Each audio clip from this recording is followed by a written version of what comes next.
Welcome to studio S news. బులెటిన్ల ముందుగా ముఖ్యాంశాలు.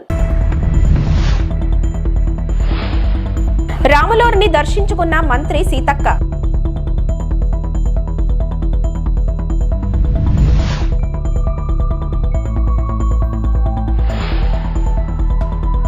మాజీ శాసనసభ్యులు కోనేరు కోనప్ప చేతుల మీదుగా ఛత్రపతి శివాజీ మహారాజ్ విగ్రహ ఆవిష్కరణ.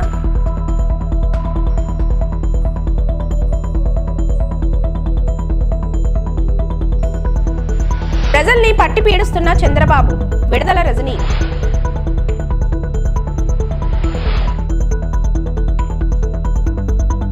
భారతదేశం యొక్క వ్యూహాత్మక దాడులపై రక్షణ మంత్రి రాజ్నాథ్ సింగ్ ధైర్యమైన సందేశాన్ని అందిస్తున్నారు. బలగాలు ఉగ్రవాద స్థావరాలను నాశనం చేయడమే కాకుండా శత్రు సైనిక మరియు వైమానిక స్థావరాలను కూడా ఎలా లక్ష్యంగా చేసుకున్నాయో వెల్లడిస్తున్నారు. మనం ఇంకా ఎక్కువ చేయగలిగామని సింగ్ అన్నారు.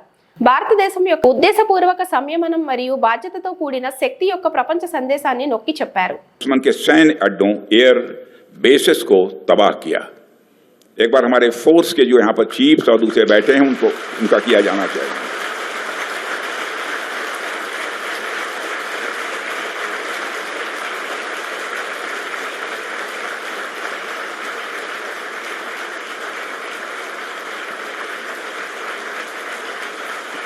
Thank you very much.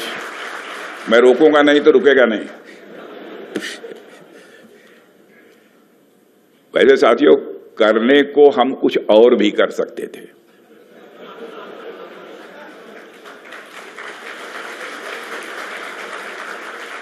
परंतु शक्ति के साथ संयम भी चाहिए. शक्ति और संयम, इन दोनों का समन्वय का हमने दुनिया के सामने एक शानदार उदाहरण पेश किया है. हम और कुछ कर सकते थे, लेकिन संयम भी बरता है. तो शक्ति और संयम दोनों का एक शानदार उदाहरण हमने दुनिया के सामने पेश किया है. आत्मनिर्भरता के बैनर के तले आज हम क्रिटिकल और फ्रंटियर टेक्नोलॉजीज पर भी लगातार सफलता हासिल कर रहे हैं. Artificial intelligence, cyber defence, unmanned systems और स्पेस बेस्ड सिक्योरिटी के क्षेत्र में भारत की पकड़ अब గ్లోబల్ స్టేజ్ पर मजबूती से स्थापित. సంక్షేమ పథకాలకు లబ్ధిదారుల ఎంపికలో అత్యంత జాగ్రత్తగా వ్యవహరించాలని అధికారులకు మంత్రులు దిశానిర్దేశం చేశారు. ఖమ్మం, కొత్తగూడెం జిల్లాలకు సంబంధించి అభివృద్ధి కార్యక్రమాల అమలు, భవిష్యత్ కార్యాచరణపై ఉప ముఖ్యమంత్రి బట్టి విక్రమార్క, మంత్రులు తుమ్మల నాగేశ్వరరావు, కోమటిరెడ్డి వెంకటరెడ్డి, పొంగులేటి శ్రీనివాసరెడ్డి సమీక్ష నిర్వహించారు. ధాన్యం కొనుగోళ్లు, ఇందిరమ్మ ఇళ్లు, భూభారతి వచ్చే వర్షాకాలంలో సీజనల్ వ్యాధులను ఎదుర్కోవడంపై సన్నద్ధత సహా కీలక అంశాలు చర్చించారు. నిరుపేదల ముఖంపై చిరునవ్వు చూడాలనే ఆశయంతో కాంగ్రెస్ ప్రభుత్వం పనిచేస్తుందని, ఈ మేరకు అధికారులు శ్రద్ధగా పనిచేయాలని మంత్రులు స్పష్టం చేశారు. ఇది బహుశా దేశంలో ఎక్కడ లేదు. 5 లక్షల రూపాయలతో పేదవాళ్ళకి ఇల్లు కట్టించేటువంటి కార్యక్రమం. 5 లక్షలు ఇస్ ఎ బిగ్ అమౌంట్. ఇది చాలా చారిత్రాత్మకమైన నిర్ణయం. ఒకటేసారి శాసనసభ నియోజకవర్గంలో 3,500 ఇళ్లు శాంక్షన్ చేయటం అంటే మామూలు విషయం కాదు. అటువంటి గొప్ప కార్యక్రమం తీసుకొని ముందుకు పోతున్నప్పుడు మన ప్రజలు it is a big noble cause. దీన్ని చాలా జాగ్రత్తగా మీరు అధికార యంత్రాంగం కింది స్థాయి వరకు ఇల్లు లేనటువంటి పేదవాళ్ళందరికీ అందించగలిగేటువంటి ప్రక్రియని చాలా స్పష్టంగా, ట్రాన్స్పరెంట్ గా చేయాలని చెప్పే మా అందరి ఉద్దేశం. దాన్ని తప్పనిసరిగా అంటే ఎక్కడో 1-2 చోట్ల చిన్న పొరపాటు జరిగి ఇన్ఎలిజిబుల్ క్యాండిడేట్స్ గురించి చేస్తే ఇంత గొప్ప ఉన్నతమైనటువంటి కార్యక్రమానికి చెడ్డ పేరు వచ్చే ప్రమాదం ఉంది. అటువంటి మచ్చ రాకుండా రాష్ట్ర ప్రభుత్వం యొక్క లక్ష్యాన్ని మీరు కూడా ఉన్నతంగా ఇది ఒక పవిత్రమైన కార్యక్రమం. విలువలు, విశ్వసనీయతకు కేరాఫ్ గా నిలవాల్సిన రాజకీయాలను చంద్రబాబు భ్రష్టు పట్టిస్తున్నారన్నారు. ప్రజాస్వామ్యబద్ధంగా ఎన్నికైన స్థానిక సంస్థల ప్రతినిధులను బెదిరించి ఇప్పుడు ఆయా చోట్ల తెలుగుదేశం అధికారాన్ని లాక్కొంటోంది. ఇంత దారుణం ఎక్కడైనా చూసారా? ఇదే చంద్రబాబు తీరు. వైఎస్ జగన్, వైఎస్ఆర్సీపీ అధ్యక్షులు. నేను చెప్పాల్సిన అవసరం లేదు. నాకన్నా కూడా కలియుగ రాజకీయాలు ఎలా ఉన్నాయి అని చెప్పి సాక్షులుగా చూస్తూ ఉన్న మీరే నాకన్నా చక్కగా చెప్తారు రాష్ట్రంలో రాజకీయాలు ఎలా సాగుతూ ఉన్నాయి అని చెప్పి. ఈరోజు మొట్టమొదటిసారిగా చూస్తూ ఉన్నాం. రాజకీయాలలో ఎప్పుడు కూడా నేను ఒక మాట అంటూ ఉంటా, విలువలు ఉండాలి, విశ్వసనీయత అన్న పదానికి అర్థం తెలిసి ఉండాలి. అప్పుడే రాజకీయం అనే ఈ వ్యవస్థలో ఒక తులసి ముక్కలా మనం నిలబడతాము అని చెప్పి మొట్టమొదటిసారిగా ఈరోజు చూస్తూ ఉన్నాం.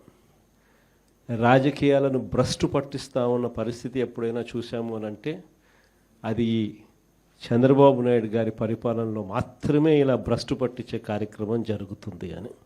ప్రజాస్వామ్య పద్ధతిలో ప్రజాస్వామ్యబద్ధంగా ఎన్నిక కాబడ్డ ఎంపీటీసీలను, జెడ్పీటీసీలను, కౌన్సిలర్లను ఇలా అనేక పదవుల్లో ఎన్నిక కాబడ్డ ఈ ప్రజాప్రతినిధులను ఈరోజు చంద్రబాబు నాయుడు గారు అనే వ్యక్తి తనకు బలం లేకపోయినా, తన పార్టీ గుర్తు మీద తాను గెలిపించుకునే పరిస్థితి తనకు లేకపోయినా, వేరే పార్టీ మీద గెలిచిన వ్యక్తులు వీళ్ళు అని తెలిసి ఉన్న, తానే ముఖ్యమంత్రిగా ఉన్నాడు, తానే ప్రజాస్వామ్యాన్ని పరిరక్షించాల్సిన బాధ్యతలో తానే ఉన్నాడు అన్న సంగతి కూడా తనకు తెలిసి ఉన్న, తానే దగ్గరుండి స్వయంగా ప్రజాస్వామ్యాన్ని ఖూనీ చేస్తూ ఉన్న పరిస్థితి ఈ రాష్ట్ర రాజకీయాలలో ఈరోజు జరుగుతూ ఉన్నాయంటే అది ఎంతటి దౌర్భాగ్యపు పాలన అని చెప్పడానికి వేరే ఉదాహరణ అవసరంలా. రాబోయే రోజుల్లో తెలుగుదేశం పార్టీ ఆధ్వర్యంలో రాష్ట్ర ప్రజలకు మరిన్ని సేవా కార్యక్రమాలు చేపట్టేందుకు ప్రణాళికలు చేస్తున్నట్లు తణుకు ఎమ్మెల్యే రాధాకృష్ణ చెప్పారు. కడపలో జరుగుతున్న మహానాడు కార్యక్రమంలో భాగంగా ఏర్పాట్లను పర్యవేక్షించిన ఆయన గురువారం మీడియాతో మాట్లాడారు. 3 రోజుల పాటు నిర్వహించిన తలపెట్టిన మహానాడు కార్యక్రమంలో భాగంగా మొదటి 2 రోజులు ప్రతినిధుల మహాసభ విజయవంతమైందని అన్నారు. 2 రోజుల పాటు జరిగిన ప్రతినిధుల మహాసభలో సుమారు 50,000 మంది పాల్గొని విజయవంతం చేశారని అన్నారు. తెలుగుదేశం పార్టీ జాతీయ అధ్యక్షుడు నారా చంద్రబాబు నాయుడు, ప్రధాన కార్యదర్శి నారా లోకేష్ అధ్యక్షతన పలు తీర్మానాలు చేసినట్లు చెప్పారు. రాష్ట్రంలో అన్ని వర్గాలకు సంబంధించి రాష్ట్ర ప్రజలకు ప్రభుత్వ పరంగా, పార్టీ పరంగా అండగా ఉండేందుకు నారా లోకేష్ 6 సూత్రాలను ప్రవేశపెట్టినట్లు చెప్పారు. ప్రజల జీవన ప్రమాణాలు మెరుగుపడే విధంగా తీర్మానాలు చేశారని గుర్తు చేశారు. చివరి రోజైన గురువారం భారీ బహిరంగ సభకు 5 లక్షల మంది వస్తారని, అంచనా మేరకు అన్ని ఏర్పాట్లు చేసినట్లు తెలిపారు. బహిరంగ సభకు వచ్చే ప్రతి ఒక్కరికి ఎలాంటి ఇబ్బందులు ఎదురుకాకుండా అన్ని సౌకర్యాలు, భోజన వసతి కల్పించే విధంగా ప్రణాళికలు చేసినట్లు వివరించారు.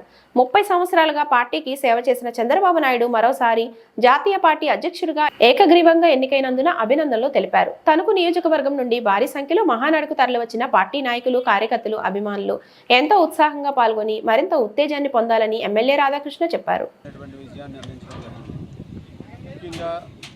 అనేక తీర్మానాలు ప్రవేశపెట్టడం జరిగింది. తెలుగుదేశం పార్టీ జాతీయ అధ్యక్షుడు నారా చంద్రబాబు నాయుడు గారు, అదేవిధంగా జాతీయ ప్రధాన కార్యదర్శి మంత్రివర్యులు లోకేష్ గారి ఆధ్వర్యంలో అనేకమైనటువంటి ప్రతిపాదనలు చేసి తీర్మానాలని బలపరచడం జరిగింది. ముఖ్యంగా రాష్ట్రానికి సంబంధించి ప్రభుత్వ పరంగా, పార్టీ పరంగా ఏ కార్యక్రమాలు చేస్తున్నాం, అదేవిధంగా భవిష్యత్తులో ఈరోజు అన్ని వర్గాల ప్రజలకి తెలుగుదేశం పార్టీ ఏ విధంగా అండగా ఉండబోతుందనేది లోకేష్ గారు 6 సూత్రాలని ప్రవేశపెట్టడం జరిగింది. దీని ద్వారా ప్రతి కుటుంబం కూడా పేదరికాన్ని గెలిచి ఒకరి ప్రజల జీవన ప్రమాణాలు మెరుగే విధంగా ఈరోజు అనేక తీర్మానాలని చేయడం జరిగింది. దాంతోపాటుగా ఈరోజు భారీ బహిరంగ సభకి దాదాపు 5 లక్షల మంది వస్తారనే అంచనాతో వారికి కావాల్సినటువంటి అన్ని సదుపాయాలని కూడా ఏర్పాటు చేయడం జరిగింది. ముఖ్యంగా ఈరోజు ఈ సభకు వచ్చే ప్రతి ఒక్కరికి కూడా ఎక్కడా కూడా లోటు లేకుండా భోజన ఏర్పాట్లు కానీ, మంచినీళ్ళు కానీ, అదేవిధంగా ఏ అవసరాలు ఉన్నాయో అవసరాలన్నీ కూడా ముఖ్యంగా వారికి ఎటువంటి ఇబ్బంది లేకుండా చూసే విధంగా కూడా ఈరోజు అన్ని చర్యలు తీసుకోవడం జరిగింది. ఈరోజు ఇక్కడ కూడా దాదాపు ఈ పాయింట్లో, ఇక్కడ మేము ఉన్నటువంటి ఈరోజు పాయింట్లో కూడా దాదాపు 30,000 మందికి సరిపడా భోజన ఏర్పాట్లు చేయడం జరుగుతుంది. ఈ విధంగా ఈ కడప జిల్లాలో అనేక చోట్ల ఇటువంటి పాయింట్లను ఏర్పాటు చేసి వివిధ రూట్స్లో వచ్చేవారు అందరికీ కూడా భోజన సదుపాయ ఏర్పాట్లు చేయడంతో పాటుగా వేదిక దగ్గర కూడా భోజన ఏర్పాట్లు చేసి ఎవరికి కూడా ప్రతి ఒక్కరికి ఆఖరి వరకు కూడా భోజన అందించే విధంగా కూడా ఈరోజు ప్రత్యేకంగా చర్యలు తీసుకోవడం జరిగింది. ఈరోజు తెలుగుదేశం పార్టీ మహానాడు అంటే ఒక పండగ లాంటి వాతావరణం కనపడుతుంది. ఆ విధంగా కార్యకర్తలు, తెలుగుదేశం పార్టీ శ్రేణులు పెద్ద ఎత్తున ఈ కార్యక్రమంలో పాల్గొని వారందరూ కూడా ఎంతో ఉత్సాహంగా దీన్ని విజయవంతం చేయడం ధన్యవాదాలు తెలియజేసుకుంటూ, ముఖ్యంగా ఈ మహానాడు వేదికగా 30 సంవత్సరాలుగా తెలుగుదేశం పార్టీ అధ్యక్షులుగా ఈ రాష్ట్రానికి ముఖ్యమంత్రిగా అనేక సేవలు అందించినటువంటి గౌరవ ముఖ్యమంత్రి వర్యులు చంద్రబాబు నాయుడు గారు మరొకసారి తెలుగుదేశం పార్టీ జాతీయ అధ్యక్షులుగా మరొక 2 సంవత్సరాల టర్మ్కి సంబంధించి అధ్యక్షులుగా ఎన్నికైనందుకు వారికి ప్రత్యేకమైనటువంటి శుభాకాంక్షలు తెలియజేయడం జరుగుతుంది. రాబోయే రోజుల్లో తెలుగుదేశం పార్టీ ప్రజలకి మరిన్ని సేవలు చేసే విధంగా ఒక ప్రణాళిక ప్రకారం ముందుకు వెళ్తామని సందర్భంగా తెలియజేసుకుంటూ, అదేవిధంగా తణుకు నియోజకవర్గం నుంచి కూడా పెద్ద ఎత్తున తెలుగుదేశం పార్టీ నాయకులు, కార్యకర్తలు ఈ మహానాడికి అటెండ్ అయ్యి వారందరూ కూడా ఎంతో ఉద్వేగమైనటువంటి అనుభూతిని పొందారనడంలో ఎటువంటి సందేహం లేదు. వారందరికీ కూడా ప్రత్యేకంగా ధన్యవాదాలు తెలియజేసుకుంటూ సెలవు తీసుకుంటాం. రాములవారిని దర్శించుకున్న మంత్రి సీతక్క. భద్రాద్రి కొత్తగూడెం జిల్లా పర్యటనలో భాగంగా మంత్రి సీతక్క భద్రాచలం సీతారామచంద్ర స్వామి వారిని దర్శించుకున్నారు. ఆలయానికి విచ్చేసిన మంత్రి సీతక్కను ఆలయ మర్యాదలతో స్వాగతం పలికిన ఆలయ వేద పండితులు. స్వామివారి దర్శనం చేసుకుని తీర్థప్రసాదాలు అందుకున్న సీతక్క. మంత్రి సీతక్కకు రాములవారి ఆలయ విశిష్టతను వివరించిన వేద పండితులు.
ఆయురిత్యాయుః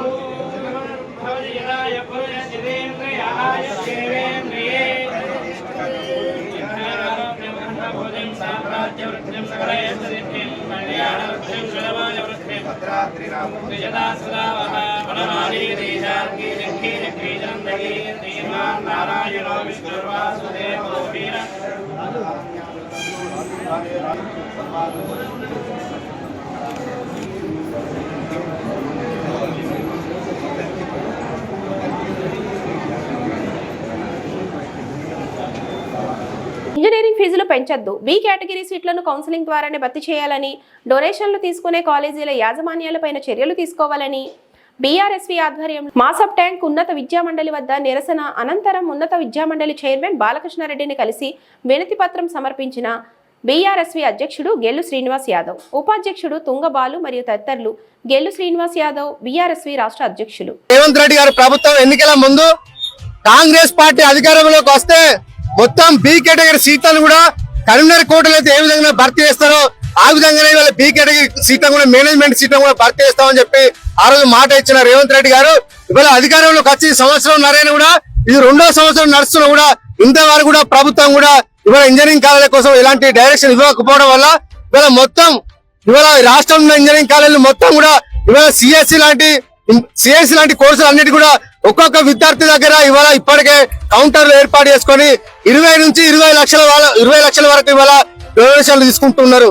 మామూలు వాళ్ళు ఇవాళ మెరిట్ ఉండే విద్యార్థులు కూడా ఇవాళ ఈ కాలేజీలో చేరాలంటే ఇవాళ ఆర్థికంగా డబ్బులు కట్టలేని పరిస్థితి ఉండదు కాబట్టి చేరాలంటేనే ఇవాళ భయపడతా ఉన్నారు. ఈ ప్రభుత్వం ఇంజనీరింగ్ కాలేజీలతోని యాజమాన్యాలతో కుమ్మక్కై ఇవాళ కన్వీనర్ కౌన్సిలింగ్ ఏ విధంగా నిర్వహిస్తారో బి కేటగిరీ సీట్ కూడా ఆ విధంగా నిర్వహిస్తారని చెప్పి మాట ఇచ్చిన ప్రభుత్వం ఇవాళ యాజమాన్యాలు పెట్టిన ఇవాళ బ్రైబ్ కు లొంగి ఇవాళ ఈ రాష్ట్రంలోని సామాన్య ప్రజానికం మీద ఇవాళ ఆర్థిక పరమైన భారం వేసే పరిస్థితి కనిపిస్తా ఉన్నది. ప్రభుత్వం దిగిరాకపోతే ఖచ్చితంగా ప్రభుత్వం మెడలు వంచినా సరే కానీ ఒక్క రూపాయి పెంచడం కూడా ఈ ప్రభుత్వాన్ని వదిలే ప్రశ్న లేదు. పేదవాళ్లకు విద్యార్థులందరూ కూడా ఇవాళ బీఆర్ఎస్ విద్యార్థి విభాగం అన్నదానం ఉంటది. కేసీఆర్ గారి నాయకత్వంలో కేటీఆర్ గారి నాయకత్వంలో రాష్ట్ర వ్యాప్తంగా మేము ఆందోళన చేపడతాం. ప్రభుత్వం ఇప్పటికైనా మేల్కొని ఈ ఫీజులు మాత్రం పెంచకుండా చర్యలు తీసుకోవాలని చెప్పి యాజమాన్యాలకు లొంగి కనుక వాళ్ళు ఇచ్చే డబ్బుల కోసం ఆశపడి కనుక ఫీజులు పెంచంటే ఈ రాష్ట్రంలోని పేద వర్గాల మీద పేద ప్రజల మీద భారం పడుతుంది. మాజీ శాసనసభ్యులు కోనేరు కోనప్ప చేతుల మీదుగా ఛత్రపతి శివాజీ మహారాజ్ విగ్రహ ఆవిష్కరణ. కొమరంభీం జిల్లా కౌటాల మండలం గుడ్లబోరి గ్రామంలో ఛత్రపతి శివాజీ మహారాజ్ విగ్రహ ఆవిష్కరణ ప్రారంభోత్సవం చేసిన కోనేరు కోనప్ప శ్రీ ఛత్రపతి శివాజీ మహారాజ్ విగ్రహ ఆవిష్కరణ మహోత్సవం కమిటీ సభ్యులతో కలిసి ప్రారంభించిన కోనేరు కోనప్ప కొమరంభీం ఆసిఫాబాద్ జిల్లా కౌటాల మండలంలోని గుడ్లబోరి హనుమాన్ మందిర్ సమీపంలో ఛత్రపతి శివాజీ మహారాజ్ విగ్రహాన్ని మాజీ శాసనసభ్యులు కోనేరు కోనప్ప ఆవిష్కరించారు. ఈ కార్యక్రమంలో శివాజీ మహారాజ్ కమిటీ సభ్యులు, గ్రామ ప్రజలు పాల్గొన్నారు.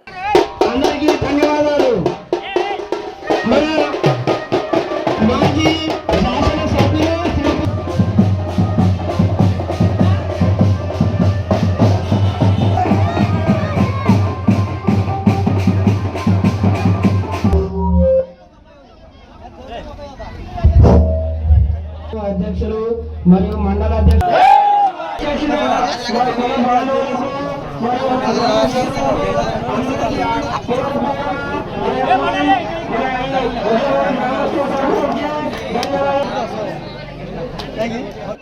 పునఃస్కరణం మన దానపల్లి దాదారాం గారిచే కార్యక్రమం జరుగుతుంది. దానపల్లి దాదారాం గారిచే జై భవానీ జై భవానీ. అందరూ జరిగింది.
మన విగ్రహావిష్కరణ శాసనసభ్యులు శ్రీ గౌరవనీయులు కోనేరు కోనప్ప గారిచే జరిగింది.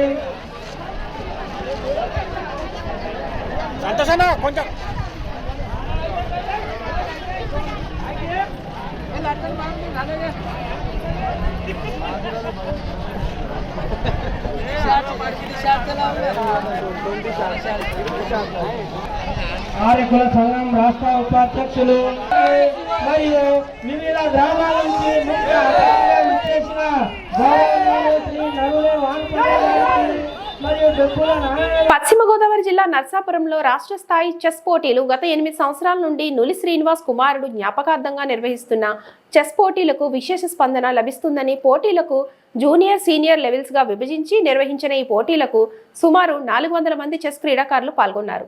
ఈ పోటీలను ప్రభుత్వ విప్ బొమ్మిడి నాయకర్ సతీమణి బొమ్మిడి సునీత ప్రారంభించారు. అత్యధికంగా జూనియర్ లెవెల్స్ లో నిర్వహించిన పోటీలకే ఎక్కువ మంది క్రీడాకారులు పాల్గొన్నారు. ఈ సందర్భంగా ముఖ్య అతిథిగా విచ్చేసిన బొమ్మిడి సునీత మాట్లాడుతూ 8 ఏళ్లుగా రాష్ట్ర స్థాయి పోటీలు నిర్వహించడం అభినందనీయమన్నారు. పోటీల నిర్వాహకులు నూలి శ్రీనివాస్ మాట్లాడుతూ చెస్లో యువ క్రీడాకారులను ప్రోత్సహించాలన్న లక్ష్యంతోనే ఈ పోటీలను క్రమం తప్పకుండా ప్రతి ఏటా నిర్వహిస్తున్నట్లు తెలిపారు.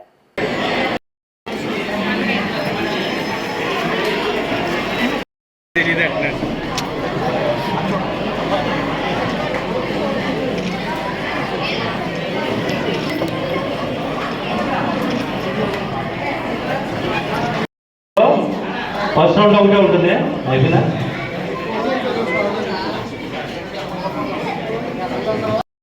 ఆయన అన్ని సంవత్సరాల నుంచి ఈ చెస్ కాంపిటీషన్స్ నిర్వహించడం శ్రీనివాస్ గారు తనయుడు. కానీ వాళ్ళందరితో ఆగిపోకుండా అభయ చారిటబుల్ ట్రస్ట్ అని చెప్పేసి ట్రస్ట్ ఏర్పాటు చేసి చాలా చక్కటి కార్యక్రమాన్ని ఏర్పాటు చేశారు.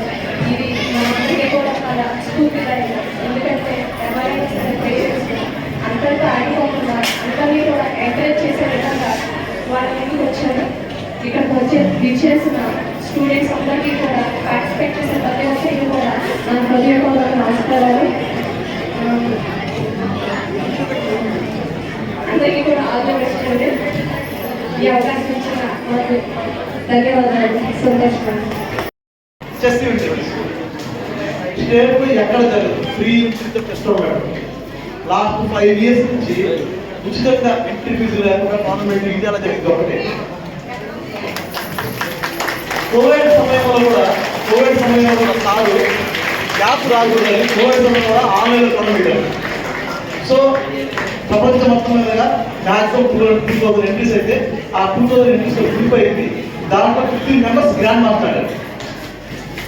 సో మీకు తెలుసుంటుంది కోవిడ్ సమయంలో ఏపీసీ తరఫున మా ప్రైమ్ మినిస్టర్ ఆన్లైన్ టోర్నమెంట్ పెట్టాము. ఆ ఆన్లైన్ టోర్నమెంట్ కూడా ఈవెంట్ గ్రాంట్స్ ఇస్తే ఈ స్ఫూర్తితో ఏ ఆంధ్రప్రదేశ్ అసోసియేషన్ ఫ్రీ ఎంట్రీతో ఆ కోవిడ్ 2 years కంటిన్యూస్ టోర్నమెంట్ ఈ టోర్నమెంట్ స్ఫూర్తితో. ఎందుకంటే ఆ టైంలో జనాలకు డబ్బులు లేవు, సో బయటకు వెళ్ళని పరిస్థితి. అలాంటి సమయంలో ప్లేయర్స్ నగదులతో కూడా లబ్ధి పొందాలనే ఉద్దేశంతో మన తర్వాత ఇప్పుడు 2 years కంటిన్యూస్గా ఫ్రీ ఎంట్రీతో ప్రైజ్ మనీ టోర్నమెంట్. ఆ టోర్నమెంట్ పెట్టడానికి కారణం కూడా ఈ వేదికే కారణం. లాస్ట్ 5 years నుంచి ఈ టోర్నమెంట్ రావాలని నేను చాలా ట్రై చేస్తున్నాను. కాబట్టి ఈ టోర్నమెంట్ సమ్మర్ హాలిడేస్ వస్తుంది. సో ఆంధ్రప్రదేశ్ తరఫున టోర్నమెంట్స్ కంటిన్యూ అవ్వడం వల్ల నేను రాలేకపోయాను, మన్నించండి. ఫస్ట్ టైం ఈవెంట్ నేను పాల్గొన్నాను. సో ఇంత గ్రాండ్ ఈవెంట్ స్టేట్లో జరుపుతున్నందుకు ముందు సాయి చాపూర్ కట్టు వారికి మరియు ఈ టోర్నమెంట్ ఆర్గనైజర్ అయిన master chess academy director Chandrasekhar గారికి, విచ్చేసిన క్రీడాకారులకి, విచ్చేసిన అందరూ కూడా థ్యాంక్ యూ సో మచ్. 2024 సంవత్సరానికి గాను గద్దర్ ఫిల్మ్ అవార్డులను తెలంగాణ ప్రభుత్వం ప్రకటించింది. కల్కి చిత్రానికి 2024 సంవత్సరం ఫస్ట్ బెస్ట్ ఫీచర్ ఫిల్మ్ గా జ్యూరీ కమిటీ నిర్ణయించింది. వివిధ విభాగాల వారీగా కేటగిరీల వారీగా విభజించి అవార్డులను ప్రకటించింది. జ్యూరీ కమిటీ చైర్మన్ జయసుధ అవార్డులను ప్రకటించారు. తెలంగాణ గవర్నమెంట్ గౌరవ ముఖ్యమంత్రి శ్రీ రేవంత్ రెడ్డి గారికి, ఉప మంత్రి శ్రీ బట్టి గారికి, అలాగే సినిమాటోగ్రఫర్ మినిస్టర్ కోమటిరెడ్డి వెంకటరెడ్డి గారికి, అండ్ మన ఎఫ్డిసి చైర్మన్ దిల్ రాజు గారికి, LIMD హరీష్ గారికి, అందరికీ ద హోల్ టీమ్ అందరికీ మా ధన్యవాదాలు తెలుపుకుంటున్నాము. సో యాజ్ దిల్ రాజు గారు చెప్పారు, మళ్ళీ నేను అంతా రిపీట్ 14 years తర్వాత అవార్డ్స్ రావడం ఇక పెట్టడం అన్నది చాలా మాకు సంతోషం, especially as a movie industry తరఫున. ఎందుకంటే మాకు అవార్డ్సే పెద్ద ఒక boost, it's like a life for us అన్నమాట. సో చాలా చాలా సంతోషం. అండ్ దిల్ రాజు గారు చెప్పినట్టు మాకు గవర్నమెంట్ టోటల్ ఫ్రీడమ్ ఇచ్చింది, ఎలాంటి ఇంటర్ఫియరెన్స్ కానీ వీలైనంత వరకు we did our best. And time ఎక్కువ తీసుకోకుండా I would like to announce Gaddar Telangana film awards for the year 2024 goes to first best feature film Kalki 2898, that is 2898 AD, and second best feature film Putel, third best feature film Lucky Bhaskar, feature film on national integration, communal harmony and social uplift, film Committee Kurral goes to Committee Kurral. Best children's film 35 చిన్న కథ కాదు. AP CM Chandrababu ప్రజలను పట్టి పీడిస్తున్నారని, ఆయన చెప్పేదానికి చేసేదానికి ఏమాత్రం సంబంధం ఉండదని మాజీ మంత్రి విడదల రజని అన్నారు. కూటమి ప్రభుత్వంలో జరుగుతున్న మెడికల్ కాలేజీల ప్రైవేటీకరణ ప్రయత్నాలు, వైద్యారోగ్య రంగాల నిర్వీర్యంపై గురువారం తాడేపల్లి పార్టీ కేంద్ర కార్యాలయంలో ఆమె మీడియాతో మాట్లాడారు. అండ్ ఎస్పెషల్లీ మెడికల్ కాలేజెస్, ఒక నాయకుడు ఒక భావితరం కోసం, భావితరాల కోసం, వాళ్ళ యొక్క భవిష్యత్ కోసం, భవిష్యత్తులో వాళ్ళ యొక్క ఆరోగ్య సేవల గురించి ఆలోచించినప్పుడు ఒక చక్కటి టెరిషరీ కేర్ సర్వీసెస్ని ఎక్కడో ఈ రాష్ట్రంలో ఉన్న వాళ్ళు ఇంకో రాష్ట్రం మీద డిపెండ్ అవ్వాల్సినటువంటి అవసరం లేదు.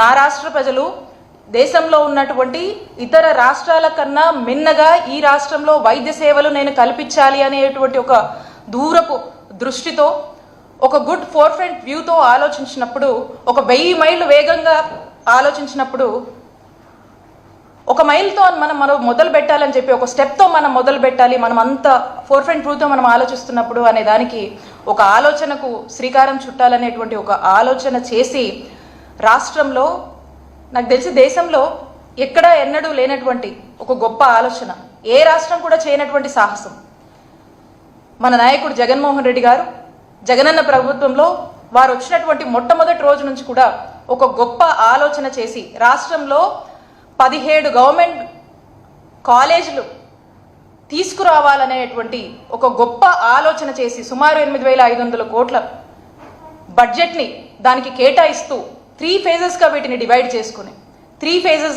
చేసుకుని ఇవన్నీ కూడా అందుబాటులోకి తీసుకురావాలి. వైద్య విద్యని అభ్యసించేటువంటి ఎంతో మంది విద్యార్థులను ఆశతో చూస్తున్నటువంటి వారి యొక్క కలల్ని సాకారం చేయాలి. ఎంతో మంది డాక్టర్స్ని ప్రొడ్యూస్ చేయాలి. ప్రతి జిల్లాలో మనం ఏదైతే చూస్తూ ఉంటామో, మనం వింటూ ఉంటామో, దళితులపై అగ్రకులస్తుల దాడిని చూస్తున్నాం గానీ శాంతి భద్రతలను కాపాడవలసిన పోలీసులే దళితులపై దాడి చేయడానికి తీవ్రంగా ఖండిస్తున్నాం. ఆంధ్రప్రదేశ్ తెనాలి పట్టణంలో దళితులు రౌడీ షీటర్లు అనే నెపంతో వారిని పిలిపించి నడి రోడ్డుపైన పట్టుకొని బెట్టి లాఠీలతో కొట్టడం అనేది సభ్య సమాజంలో సిగ్గుచేటుగా ఉందని దళిత ప్రజా సంఘాల నాయకులు తీవ్రంగా విమర్శించారు. దళితులు ఎవరైనా తప్పు చేస్తే చట్టపరంగా శిక్షించవలసిన పోలీసులే నడి రోడ్డుపైన వారిని మానసిక శోభకు గురి చేసిన పోలీసులపై కఠిన చర్యలు తీసుకొని వారిని ఉద్యోగం నుండి తొలగించాలని డిమాండ్ చేశారు. తెనాలిలో జరిగిన ఘటనపై దేశవ్యాప్తంగా సంచలనం కలిగించిందని, ఈ విధంగా దళిత యువకులను తీసుకుని విచక్షణ రహితంగా కొట్టడం అనేది మానవ హక్కుల ఉల్లంఘనే అని వారు పేర్కొన్నారు. గతంలో అగ్రకులస్తులు దళితులపై అక్కడక్కడ దాడి చేయడం చూస్తున్నాం గానీ పోలీసులే దళిత యువకులపై కఠినంగా దాడి చేయడం అనేది హేయమైన చర్య. ఈ విషయమై జాతీయ ఎస్పీ కమిషన్ డీజీపీకి నోటీసులు ఇచ్చినా దళిత యువకులకు న్యాయం జరగడంలో ఆలస్యం జరిగే విధంగా ఉందని వారు పేర్కొన్నారు. ఇకనైనా ప్రభుత్వ పెద్దలు స్వర్ణాంధ్ర యుగంగా చెప్పుకునే ఆంధ్రప్రదేశ్లో దళితులపై ఇటువంటి దాడిని ప్రతి ఒక్కరూ ఖండించాలని వారు పేర్కొన్నారు. ఈ కార్యక్రమంలో పూలే అంబేద్కర్ రాజ్యాధికార సమితి రాష్ట్ర అధికార ప్రతినిధి ముండ్లపాటి పిచ్చయ్య, దళిత సీనియర్ నాయకులు బత్తలకూరి కేశవయ్య, డిఎస్పీఎస్ నాయకులు పి వెంకటరమణ, డిబిఎఫ్ రాష్ట్ర కమిటీ సభ్యుడు ఎన్ చిన్నయ్య తదితరులు పాల్గొన్నారు. ఆంధ్రప్రదేశ్లో అగ్రకులస్తులు దళితులపై దాడులు చేయడానికి చూస్తున్నాము కానీ శాంతి భద్రతలు కాపాడాల్సిన పోలీసులే దళితులపై దాడులు చేయడం అనేది సభ్య సమాజం సిగ్గుపడే విధంగా ఉందని మేము దళిత సంఘాలకు మేము తీవ్రంగా ఖండిస్తున్నాం. ఆంధ్రప్రదేశ్లోని తెనాలి పట్టణంలో 3 యువకులను రౌడీ చర్యల నెపంతో రోడ్డు మీద పడుకోబెట్టి తన బూటుకాలతో తన్నుతూ విచక్షణారహితంగా వాళ్ళు కొట్టడం అనేది హేయమైన చర్యగా మేము భావిస్తున్నాం. నిజంగా దళితులపై ఏదైనా దాడులు కానీ చేస్తే చట్టపరంగా చేయాలి, కానీ లాఠీలను తన చేతులకు తీసుకొని చట్టాన్ని తన చేతులు తీసుకుని పోలీసులు ఆ విధంగా చేయడం అనేది మేము తీవ్రంగా ఖండిస్తున్నాం. చట్టము ఉందా లేదని మేము ఆలోచనలో ఉంది. ఎందుకంటే ఈరోజు చట్టం అనేది అందరికీ సమానంగా చుట్టాలు ఉండాలి, కానీ ఒక పోలీసులకే చట్టము వాళ్ళ చేతులకు తీసుకొని దళితులపై దాడి చేయడానికి మేము తీవ్రంగా ఖండిస్తూ, ఇటువంటి దాడిని రాష్ట్రంలో అక్కడక్కడ జరుగుతున్నా కానీ మేము ఎక్కువ గొంతుకి అరుస్తున్నామో కానీ దళితులకు న్యాయం చేయడం అనేది ఎక్కడ జరగడం లేదు. ఇప్పటికైనా తెనాలి పట్టణం జరిగిన దాడిని మొత్తం జాతీయ ఎస్సీ కమిషనర్ దృష్టికి పోయినా కానీ, డీజీపీకి నోటీసులు ఇచ్చినా కానీ ఇంతవరకు వారికి న్యాయం జరగడంలో పూర్తిగా విఫలమైందని చెప్పేసి మేము తీవ్రంగా తెలుపుతున్నాం. కాబట్టి అధికారులారా, నాయకులారా ఇప్పటికే ఆలోచించారు. దళితులు అనేది వాళ్ళను చిన్న చూపు చూడకుండా, వాడిపైన దాడి చేయకుండా చట్టపరంగా వాళ్ళను శిక్షించాలి. కానీ చేతుల్లోకి లాఠీలు తీసుకొని వారిని చిత్రహింసలు పెట్టి దాడి చేయడం అనేది చాలా హేయమైన చర్యగా మేము దళిత సంఘాలు మేము పూర్తిగా ఖండిస్తున్నాం. ఈరోజు ఆంధ్ర రాష్ట్రంలో జరుగుతున్నటువంటి ఈ కార్యక్రమం చూస్తుంటే దళితులపై దాడులు విపరీతంగా పెరిగిపోతున్నాయి. మరీ ముఖ్యంగా గుంటూరు జిల్లా తెనాలి గ్రామంలో ఒక దళిత యువకులపై మరీ ఘోరంగా వాళ్ళను పబ్లిక్లో ఒక సిఐ గారు కాళ్ళపై ఆయన బూట్ కాలు పెట్టి ఒక సిఐ గారు విపరీతంగా కొట్టి, అక్కడ ప్రజల సమక్షంలో పోలీసులు కూడా చుట్టూ చూస్తూ వాళ్ళు ఎక్కడ లేస్తున్నట్టుగా లేనికుండా, ఒక యువకుడు అయ్యా నా కాళ్ళలో రాడ్లు ఉన్నాయన్నా కూడా కనీసం పెడచెవులు కూడా పెట్టకుండా అంత పాశవికంగా భయంకరంగా కొట్టి అక్కడ చూసే ప్రజలు మహిళలు అందరూ కూడా భయభ్రాంతులకు గురయ్యే విధంగా చేయడం చాలా ఘోరమైన పని. మరి ఏ రాజ్యాంగంలో ఆ విధంగా పబ్లిక్లో కొట్టాలని ఏమన్నా రాజ్యాంగంలో పొందుపరిచి ఉండరా? మరి హక్కులను ఉల్లంఘించినటువంటి ఈ చట్టాలని తన చేతులకు తీసుకున్నటువంటి ఈ ఇద్దరి సీఎల్ను, అక్కడ పాల్గొన్నటువంటి మిగతా కానిస్టేబుల్ అందరినీ కూడా ఉద్యోగాల నుంచి పూర్తిగా తొలగించేసి వాళ్ళపై ఎస్సీ అట్రాసిటీ యాక్ట్ కేసు కూడా వాళ్ళపైన కట్టి వాళ్లకు పబ్లిక్లో జరిగితే ఎట్లుంటుందని తెలిసే విధంగా చేయాలని మేమైతే ఒక దళిత సంఘాలుగా డిమాండ్ చేస్తున్నాము. చట్టాలు కోర్టులు దేనికి? వీళ్ళ చేతలకు తీసుకునే హక్కు వీళ్ళకి ఎక్కడిది? ఒక కానిస్టేబుల్ను కొట్టినారని చెప్పి లేదా తిరగమన్నాడని చెప్పని బూచి చూపుతారు. ఓకే, అది కొట్టిండో తిట్టిండో లేకపోతే ఏదైనా చేసింటే వాళ్ళ పేర్లు మీకు ఆల్రెడీ తెలిసినాయి కదా. వాళ్ళపైన కేసులు కట్టి పోలీస్ స్టేషన్ నుంచి మీరు కోర్టుకు రెఫర్ చేయండి. కోర్టు ఏ శిక్ష వేస్తే ఆ శిక్షను తప్పకుండా అమలు పరచండి. దానికి అది ప్రజలు. ఈ వార్తలు ఇంతటితో సమాప్తం. నమస్తే.